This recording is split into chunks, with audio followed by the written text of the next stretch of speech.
ಪಾಕಿಸ್ತಾನ ಜಿಂದಾಬಾದ್ ಅನ್ನೋದು ರಾಷ್ಟ್ರದ್ರೋಹ ಅಲ್ವಾ? ಒಳಗಿರೋ ದ್ರೋಹಿಗಳಿದಾರಲ್ಲ ಇವ್ರನ್ನ ರಾಜಕಾರಣ ಹೊರತಾಗಿಟ್ಟು ನಾವು ಬೇರ್ ಸಹಿತ ಕಿತ್ತಾಗ್ತಾ ಇದ್ರೆ ಇಂಥ ಮತ್ತಷ್ಟು ಹತ್ಯೆಗಳು ನಡೀತಾ ಹೋಗ್ತವೆ. SDPI ಅಂತ ಸಂಘಟನೆಗಳು ಇಂಥ ದ್ರೋಹಿಗಳನ್ನು ಸಂಘಟಿಸುವ ಮತಾಂಧತೆಯ ಹುಚ್ಚನ್ನು ಹಿಡಿಸುವಂಥ ಕೆಲಸವನ್ನು ನಿರಂತರವಾಗಿ ಮಾಡ್ತಾ ಇದ್ದಾರೆ. ವಿಧಾನಸೌಧದ ಕಾರಿಡಾರಿಗೆ ಬಂದು ಪಾಕಿಸ್ತಾನ ಜಿಂದಾಬಾದ್ ಅಂತ ಹೋಗ್ತಾರೆ. ಇವರೆಲ್ಲ ರಾಷ್ಟ್ರದ್ರೋಹಿಗಳು. ಇವರನ್ನ ನಾವು ವೋಟ್ ಬ್ಯಾಂಕ್ ಆಗಿ ನೋಡ್ಬೇಕಾ ಅಥವಾ ದ್ರೋಹಿಗಳು ಅಂತ ನೋಡ್ಬೇಕಾ? ಕೇವಲ ಸುಹಾಸ್ ಶೆಟ್ಟಿಯ ಘಟನೆ ಅಂತ ಪರಿಗಣಿಸಬಾರದು. ರಾಷ್ಟ್ರದ್ರೋಹಿಗಳು ಒಳಗೆ ನಡೆಸ್ತಿರುವಂಥ ಷಡ್ಯಂತ್ರ, ರಾಷ್ಟ್ರಭಕ್ತರನ್ನ ಕೊಲ್ಲುವ ಕೆಲಸವನ್ನ ಈ ರೀತಿ ಮಾಡ್ತಾ ಇದ್ದಾರೆ ಅನ್ನೋದನ್ನ ಹಿನ್ನೆಲೆಯಲ್ಲಿ ನೋಡಬೇಕಾದ ಅವಶ್ಯಕತೆ ಇದೆ. ನೋಡಿ, ಇದರ ಹಿನ್ನೆಲೆ ಏನು? ಇಂಟಾಲರೆನ್ಸು. ಮೊನ್ನೆ ಪಾಕಿಸ್ತಾನ ಜಿಂದಾಬಾದ್ ಅಂತ ಹತ್ಯೆ ಆಯಿತು. ಪಾಕಿಸ್ತಾನ ಜಿಂದಾಬಾದ್ ಅನ್ನೋದು ರಾಷ್ಟ್ರದ್ರೋಹ ಅಲ್ವಾ? ಅಂದರೆ ಆ ರಾಷ್ಟ್ರದ್ರೋಹಿಗೆ ಕರೆದು ಸನ್ಮಾನ ಮಾಡಬೇಕಿತ್ತ? ಈಗ ಮೊನ್ನೆ ಪೆಹಲ್ಗಾಮ್ನಲ್ಲಿ ನಡೆದಂಥ ಘಟನೆಯಿಂದ ಆಕ್ರೋಶಗೊಂಡಿರ್ತಕ್ಕಂಥ ಜನ ರೊಚ್ಚಿಗೆದ್ದು ಅವನು ಪಾಕಿಸ್ತಾನ ಜಿಂದಾಬಾದ್ ಅಂತ ಕ್ರಿಕೆಟ್ ಮೈದಾನಕ್ಕೆ ಬಂದು ಕೂಗ್ತಾನೆ ಅಂತಂದಾಗ ಸಹಜವಾದ ಆಕ್ರೋಶದಿಂದ ಹೊಡೆದ್ರು.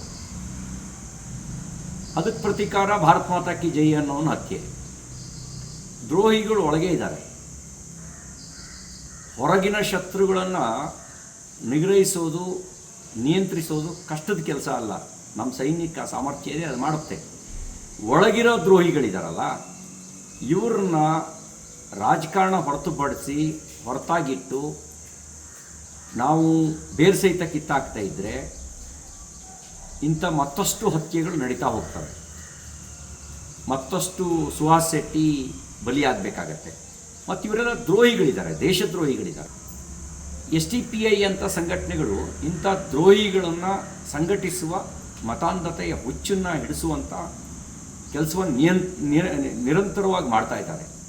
ಮುಂಚೆ ಸಿಮಿ ರೂಪದಲ್ಲಿ, ಅದಕ್ಕೆ ಮುಂಚೆ ಬೇರೆ ಬೇರೆ ಹೆಸರಿನಲ್ಲಿ ಈ ರೀತಿಯ ಮತಾಂಧತೆಯ ದ್ರೋಹದ ಕೆಲಸ ನಡೀತಾನೆ ಇದೆ. ಸರ್ಕಾರ ಇದನ್ನು ಗಂಭೀರವಾಗಿ ತೆಗೆದುಕೊಳ್ಳುವ ಕೆಲಸವನ್ನು ಮಾಡಬೇಕಾಗತ್ತೆ. ನೋಡಿ, ಯಾವ ಲೆವೆಲ್ಲಿಗೆ ಅವರಿಗೆ ಬಂದಿದ್ದಾರೆ ಅಂದರೆ ವಿಧಾನಸೌಧದ ಕಾರಿಡಾರಿಗೆ ಬಂದು ಪಾಕಿಸ್ತಾನ ಜಿಂದಾಬಾದ್ ಅಂತ ಕೂಗ್ತಾರೆ.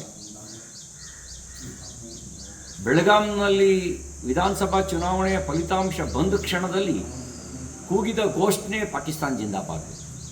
ಅಂದರೆ ಇವರೆಲ್ಲ ರಾಷ್ಟ್ರದ್ರೋಹಿಗಳು. ಇವರನ್ನ ನಾವು ವೋಟ್ ಬ್ಯಾಂಕ್ ಆಗಿ ನೋಡಬೇಕಾ ಅಥವಾ ದ್ರೋಹಿಗಳು ಅಂತ ನೋಡಬೇಕಾ? ಇವ್ರನ್ನ ದ್ರೋಹಿಗಳು ಅಂತ ಟ್ರೀಟ್ ಮಾಡದೇ ಇದ್ದರೆ, ಬೇರ್ ಸಹಿತ ಕಿತ್ತಾಕದೇ ಇದ್ದರೆ, ಇವ್ರನ್ನ ಬೆಳೆಸ್ತಿರುವಂಥ ಸಂಘಟನೆಗಳನ್ನು ನಾಶ ಮಾಡದೇ ಇದ್ದರೆ ಭಾರತ ಉಳಿಯಕ್ಕೆ ಸಾಧ್ಯ ಇಲ್ಲ.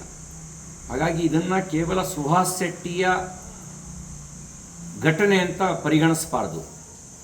ರಾಷ್ಟ್ರದ್ರೋಹಿಗಳು ಒಳಗೆ ನಡೆಸ್ತಿರುವಂಥ ಷಡ್ಯಂತ್ರ, ರಾಷ್ಟ್ರಭಕ್ತರನ್ನು ಕೊಲ್ಲುವ ಕೆಲಸವನ್ನು ಈ ರೀತಿ ಮಾಡ್ತಾ ಇದ್ದಾರೆ ಅನ್ನೋದನ್ನು ಹಿನ್ನೆಲೆಯಲ್ಲಿ ನೋಡಬೇಕಾದ ಅವಶ್ಯಕತೆ ಇದೆ.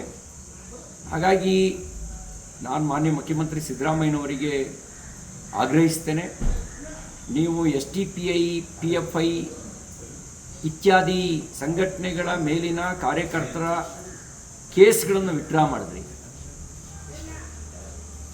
ಆ ಮೂಲಕ ಅವರಿಗೆ ಕ್ರೈಮ್ ನಡೆಸೋದಕ್ಕೆ ಮತ್ತಷ್ಟು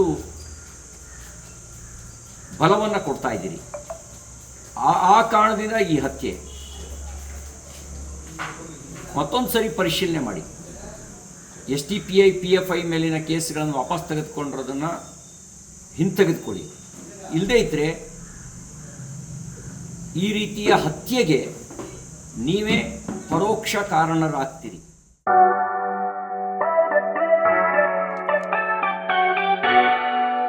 ಆಫರ್ ಆಫರ್ ಆಫರ್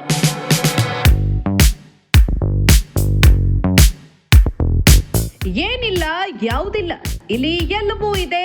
ಎಲ್ಲ ಅಂದ್ರೆ ಎಲ್ಲ.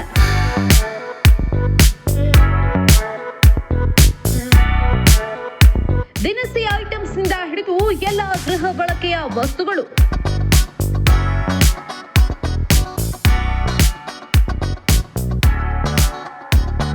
ಬಟ್ಟೆ, ಕಾಸ್ಮೆಟಿಕ್ಸ್ ಸೇರಿದಂತೆ ಪ್ರತಿಯೊಂದು ವಸ್ತುಗಳ ಮೇಲೆ ಇದೀಗ ಭರ್ಜರಿ ಆಫರ್.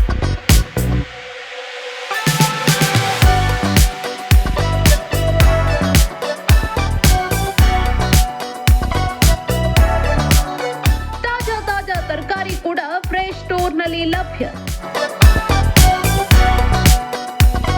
ವಿಶೇಷ ಸೂಚನೆ: 3,000ಕ್ಕೂ ಅಧಿಕ ಮೌಲ್ಯದ ಖರೀದಿಗೆ SBI ಕಾರ್ಡ್ ಮೇಲೆ 10% ಇನ್ಸ್ಟೆಂಟ್ ಡಿಸ್ಕೌಂಟ್ ಕೂಡ ನಿಮಗೆ ಸಿಗಲಿದೆ.